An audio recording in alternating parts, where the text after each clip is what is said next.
बहन जी ब्राह्मणों को ला रही है, मेरे हिसाब से बस वो कागज़ के ब्राह्मण। जिस जोश और खरोश के साथ गांव की बात की जाती है उसका 10 से 20% भी काम ग्रामीण क्षेत्र में नहीं हो पाता है। आप सर बसपा में थे, बसपा के बाद आपने अपना दल की सदस्यता एस की ग्रहण की है, तो दोनों में फ़र्क क्या देखते हैं? आप बसपा छोड़कर अपना दल में हैं। बहन जी और उनके जितने सिपा सालार हैं अब वो कागजी केवल पन्ने रह चुके हैं। जब हमको आपको यहाँ जन्म दिया तो उसने जाति निर्धारित नहीं की। आज भी जो शुद्ध ब्राह्मण हैं, जिनको ब्राह्मण कहा जाता है, वो हमेशा सही राय लेंगे।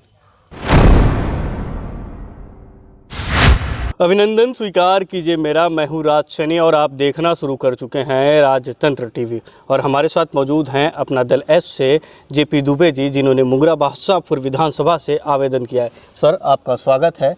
आप भी आवेदन किए हैं और क्या आपने विकास का प्लान तैयार किया है? जनता पार्टी आपको अगर मौका देती है तो किस तरीके से आप क्षेत्र का विकास करेंगे, किस तरीके से आपने प्लान तैयार किया है?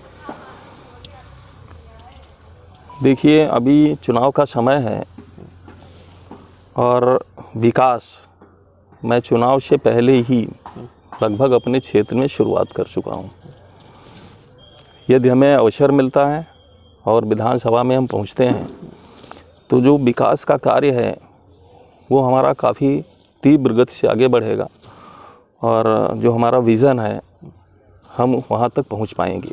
जैसा कि आप देख रहे हैं, ग्रामीण क्षेत्र में आप जिस कैंपस में बैठे हैं, पूरे आप हिंदुस्तान में टहल आइए, बहुत कम लोग इस तरह की विचारधारा को लेकर के ग्रामीण क्षेत्र में आते हैं।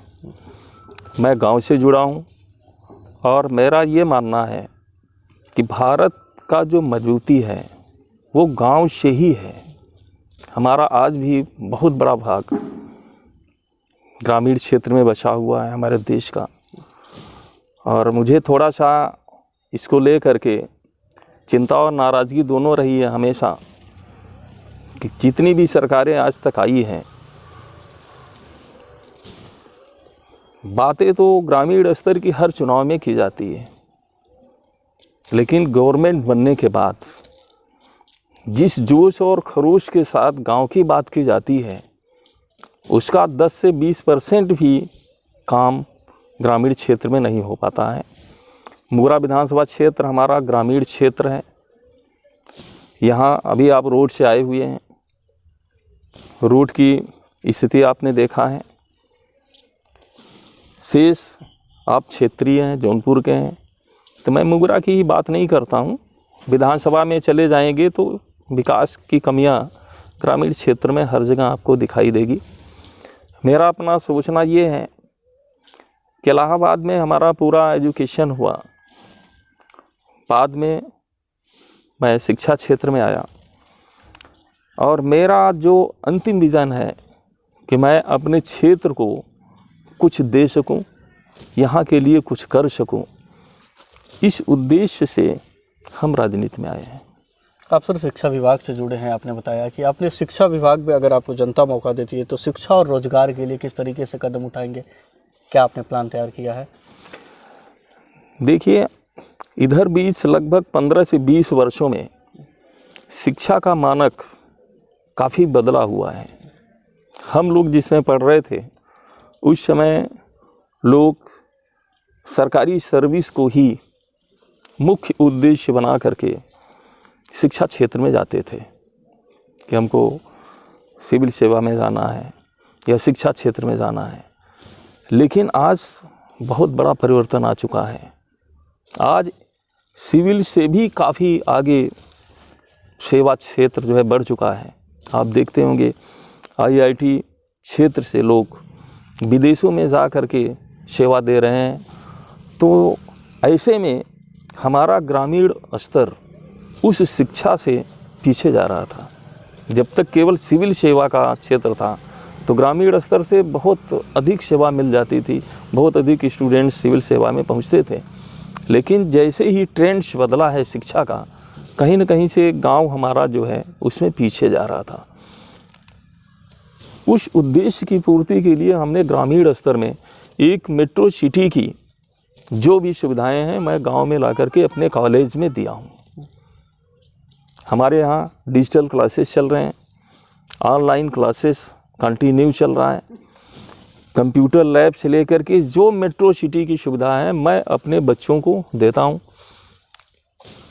अभी कोरोना काल में हमने छुट्टियों के दिन भी अपना कॉलेज चलाया, बच्चों को एक्स्ट्रा क्लासेस भी देता हूँ कि अपने क्षेत्र के बच्चों को उस दिशा में आगे कर सकूं और आने वाले समय में इस काम से लोग प्रेरित हो करके अन्य लोग भी इस क्षेत्र में आए, ऐसा मेरा मानना है।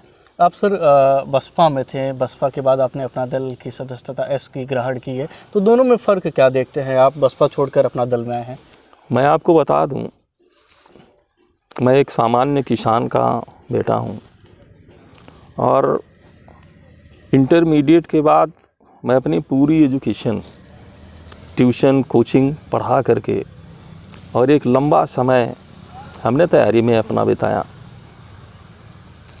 हमारे कॉलेज का नाम Lord Buddha national public school है।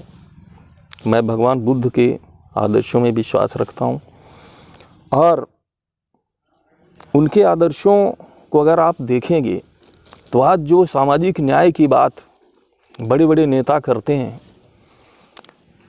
सामाजिक न्याय की परिभाषा लोग अपने अनुसार तैयार करके देते हैं, बड़े बड़े महापुरुषों को सामने रख करके जिस तरह की राजनीति की जा रही है आपको भी अच्छी तरह मालूम है। तो बहुजन समाज पार्टी की स्थापना पे हम आते हैं। मान्यवर काशीराम जी सामाजिक न्याय को लेकर के ही एक राजनीतिक संगठन की स्थापना किया। उनके बाद बहन जी और उनके जितने सिपा सालार हैं अब वो कागजी केवल पन्ने रह चुके हैं। सामाजिक न्याय का भाषण दे सकते हैं लेकिन सामाजिक न्याय पे आज तक उन्होंने कोई काम नहीं किया है। अगर काम करते, जैसा कॉलेज मैं ले आया हूँ, उनके तमाम लीडर यहाँ पैदा हुए, जीते, मंत्री बने, उन्होंने क्या किया क्षेत्र में आकर के। सामाजिक न्याय तो मैं सोचता हूँ कि सबसे बड़ा न्याय होगा कि लोगों को समान शिक्षा मिल जाए। जो शिक्षा शहर में मिल रही है कम से कम वो शिक्षा आप ग्रामीण स्तर में दे दीजिए, तो मैं यही मान लूँ कि चलो आप सामाजिक न्याय की विचारधारा अब इनका केवल राजनीतिक केवल एक पन्ने में सिमट चुका है। मैंने इस पार्टी में जाकर के इन सब को अनुभव किया और आज अपना दल एस में है।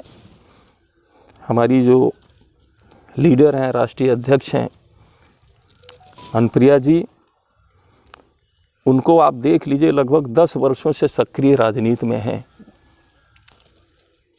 एक भी ना तो कंट्रोवर्सी और उनका स्टेटमेंट है और जो भी उनकी मांग है सामाजिक न्याय को लेकर के। सामाजिक न्याय मीन्स किस देश के जो अंतिम स्टेज पे है वो भी सरकार की सुविधाओं का लाभ ले सके। एक गरीब का बच्चा जब कभी स्कूल में नहीं जाएगा तो वो कैसे आगे जा पाएगा। और मैं दावे के साथ आपको कह रहा हूँ, आने वाले समय में अनुप्रिया जी सामाजिक न्याय का संघर्ष करते हुए जिस ढंग से आगे बढ़ रही हैं, आने वाले समय में भारतवर्ष में सामाजिक न्याय की लड़ाई में वो सबसे आगे रहेंगी।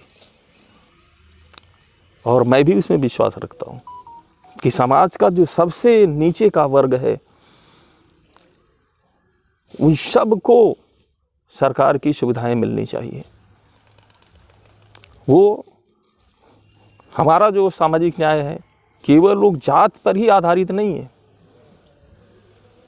अभी जाति जनगणना की बात चल रही है, जाति जनगणना की बात चारों तरफ से उठाई जा रही है। इस पे बहुत सारे प्रश्न हो रहे हैं समाज में, लेकिन अपने ढंग से मैं व्यक्तिगत इसमें विश्वास रखता हूँ कि कम से कम अभी पता नहीं कितने ऐसे लोग होंगे, ऐसे जात में ऐसे लोग होंगे जो बेचारे आज तक सरकार और देश से आज तक उनको कोई फ़ायदा नहीं मिला होगा। कम से कम उनकी तो जानकारी होगी, इसलिए मैं उसमें विश्वास रखता हूँ।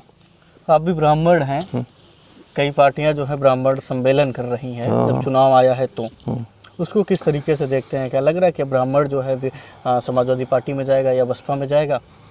देखिए, मैं आपको बता दूं, अगर मैं ईश्वर में विश्वास रखता हूं और हमारे ख्याल से इस पूरी दुनिया में आज 90% से अधिक लोग किसी न किसी सत्ता में विश्वास रखते हैं, तो वो सत्ता ने जब हमको आपको यहाँ जन्म दिया तो उसने जाति निर्धारित नहीं किया। यहाँ ब्राह्मण, ठाकुर, क्षत्रिय, वैश्य, ये हम अपनी सुविधाओं के अनुसार उसको कैटेगरी में बांट करके रखे हुए हैं। ब्राह्मण समाज